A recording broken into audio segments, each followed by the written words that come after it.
النهارده هنحكي عن حاجه فاجئتني ويمكن فاجئت ناس كتيره اول ما يدخلوا الصيدليه في امريكا.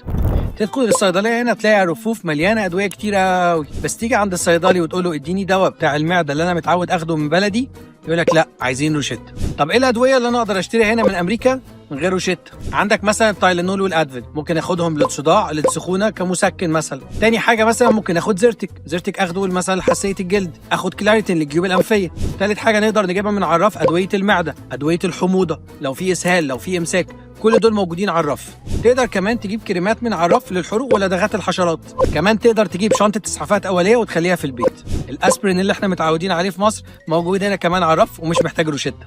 خلاصه الكلام، في ادويه كتيره قوي موجوده هنا على الرف في امريكا مش محتاجه روشته، تقدر تخليها في البيت لما تحتاجها. لو عندك سؤال عن دواء اذا كان هو بروشته ولا من غير روشته في امريكا، اكتب لي في الكومنتات وهجاوبك عليه الحلقه الجايه. انا بيتر واصف، صيدلي مصري من شبرا عايش في كاليفورنيا، ودي شبرا فوني. اشوفكم الحلقه اللي جايه.